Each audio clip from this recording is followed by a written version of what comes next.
Господи. Моля ти се тази вечер, всеки, който е дошъл на това място, нека да получи Твоето присъствие, Боже. Всеки един от тях се моли по някакъв начин, Татко мой. Всеки един от тях сутрено време, преди да излезе от къщи, застава на колене и призовава от Тебе, Татко мой. Тази песен, Господи, ни е пеем, като бешах ден на молитвата. Оченте ден на не като пера, души ден на ми молитва. Ден на подром шумяна молитва самаря, Татко. Подром туди няма говоря, маре молитвенте. И тук продължи не сте шумесаме. Плакярата ме моли на Господа. Те благослови не со кварталия на Ротавко.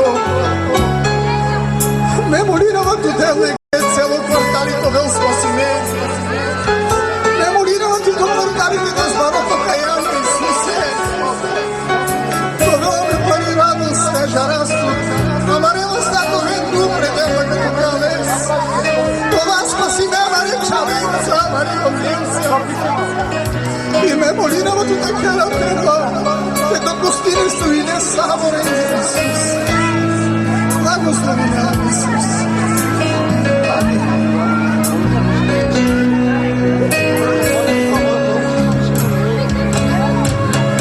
Като влиша в молитвата, кочениле ме беа, шуне си ми молитва, Божа ми умре. Като влиша в молитвата, кочениле ме беа, шуне си ми молитва, Божа ми умре. Солano debesa Jasma Nisarna me jasma Sasito jasma Solano debesa jasma Nisarna me jasma Sastite jasma Somagno debesa jasma Somagno debesa jasma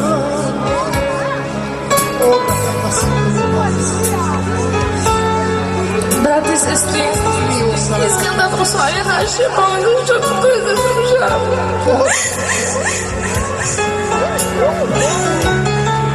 Преди повече от 2 години детето ми получи гръч, но преди това да получи гръч, съпруга ми отиде да вземе кола, за да може да отидем да спасиме по някакъв си начин детето си.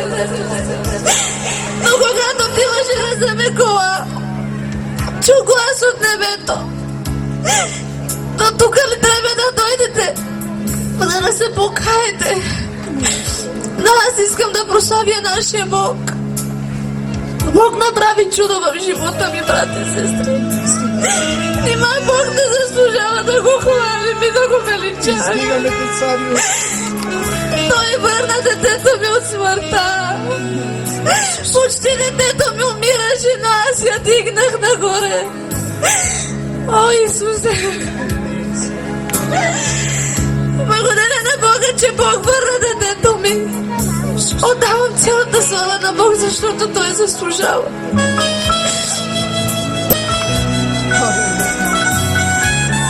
Благодаря ви. Много чудеса си вършил в живота ми. Много пъти си помагал в този квартал, Боже мой. Много пъти ти си опазил кварталът му от бедствия, татко. Защото има тук в този квартал хора, които се молят, татко мой. И ти слушаш молитвите на църквата, татко мой. Но те моля, Боже, нека да бъдат близо до Тебе, татко. Както каза сестрата, че направи голямо чудо в живота ѝ. И в моя живот направи голямо чудо. Сестри и братя, също в моето семейство стана голямо чудо. Преди 12 години имах голяма мъка в сърцето си. Най-голямата ми дъщеря беше тежко болна. Наложеше да отведа в София при един лекар-доцент. И когато този доктор провери нейното ухо, той установи, че нейната кост в ухото е изсъхнала. И тя започваше да хване гной. Детето ми много миришеше, когато нагледи до нея. Ние идвахме с моята съпруга на това място. Сядахме с моята дъщеря. Имаше хора около нас, които чувстваха тази миризма от моята дъщеря и те ставаха от нас.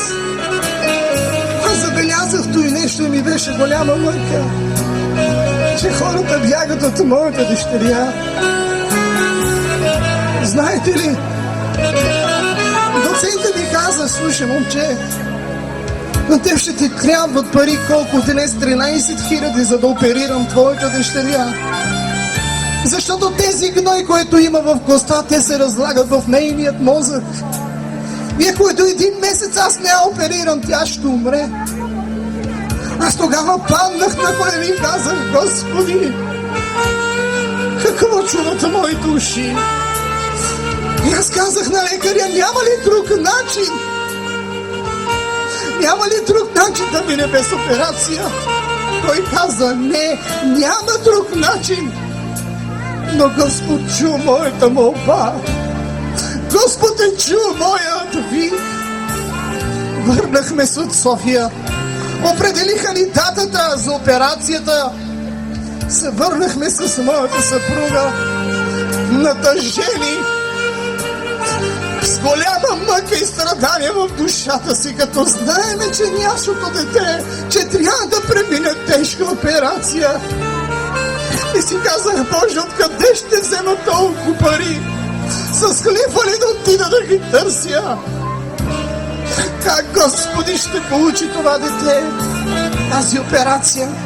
Знаете ли, взехме пост и молитва с моята съпруга. Застанахме пред Бога и се молихме, но бяхме нови във вярата. Посещавахме църквата при пастор Лупчо. Дойдеха едни гости от Южна Африка. Едни братия, които бяха помазани от Господа. И те проповядваха, че Исус днес може да изцелява. Те проповядваха, че Исус вършише знамения и чудеса. Че Той е същият, както вчера, така и днес и утре ще бъде същия.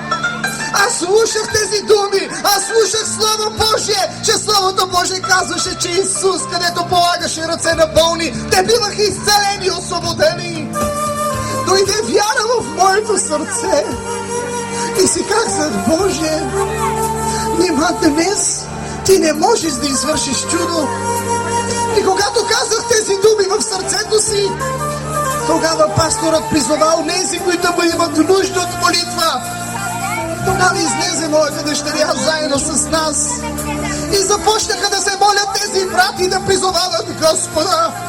И до днес знам тази молитва на този брат от Южна Африка, с който се молише заедно с нас и казваше: Господи Йова, Твоето Слово казва, че 2 и 3, когато са със съгласие и каквото и да поискат от Тебе, Ти ще им го дадеш. И аз се съгласявам с това семейство сега за изцелението на тяхното дете. Когато положи ръце върху моята дъщеря ми падна под Божията благодат. И уверявам ви, чуйте, братя, сестри, съкварталци, видях чудото. На моето дете от ушето и течаха гной. Но в един момент аз виждам как тази гной се пресича като линия и спира до средата на нейната буза. И аз не можах да повярвам. Моето дете беше като мъртво долу на земята. Цели около 5 минути. Ние се молихме с братята. И знаете ли, тя се изправи след около 6-7 минутки. И тя си я погледнах в очите. И разбрах, че Господ даде изцелението в нея. Знаете ли, лекарът ми казваше, че тя ще умре. Но Исус каза, че тя ще живее. И знаете ли, до днес тя може да чува с това ухо. Тя не мина никаква операция. Отидах при моя личен лекар, провери ушето и той каза: какво стана с това дете? Къде е тая гной? Къде е тая изсъхнала кост? Какво стана? И аз му казах: моя Господ, на комуто ще служа до края на живота си, той изцели моята дъщеря. Лекаря каза: е твоя Бог, си е Бог. Сестри и братя, тази вечер се тук. Може би някои от вас си имат болки в тялото си. Знаеме, че не е приятно човек да полюдува. Знаеме, че не е приятно, когато се събуждаш, да имаш болки, главоболия, бъбръци. Но тук тази вечер ти можеш да получиш своето изцеление. Тази вечер може да получиш твоето освобождение. Тази вечер можеш да получиш твоето благословение. И за това дай правото тази вечер на Святия Божи Дух да дойде в твоето сърце и той ще направи това чудо, както направи това чудо при моята дъщеря. Бъдете благословени от моя Господ. Нека домовете ви да бъдат благословени на всички. И дай Боже един ден, целият ни квартал, както казах, един ден да бъдем спасени. И нека Господ да покаже голяма милост, както показа милостта към крат и Невия, да покаже милост към крат Кюстендил. Господи, не се моля само за кварталът ни, но се моля за целият ни град. Нека заедно с нас и българите да бъдат спасени, Боже. Но Ти ги посети, дай покаяние да повярват в Тебе, защото с човек със сърцето вярва, с устата прави изповед и се спасява. Нека тази вечер мнозина да Те приемат, Господи, допусти техните сърца. В името на Исус. Амин. Алелуя. Като беше в молитвата, очите ме пея, с чудесни ми молитва, ожали утре. Като беше в молитвата, очите ме пея, чудесни ми молитва,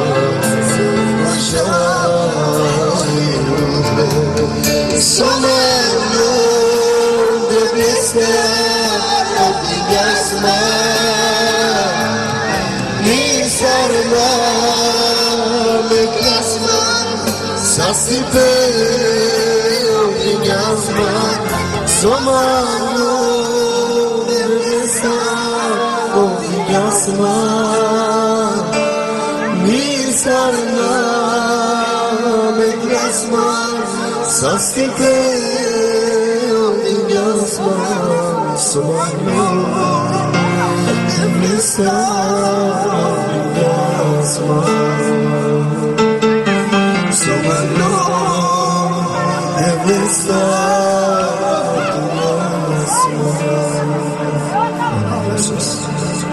ovingasma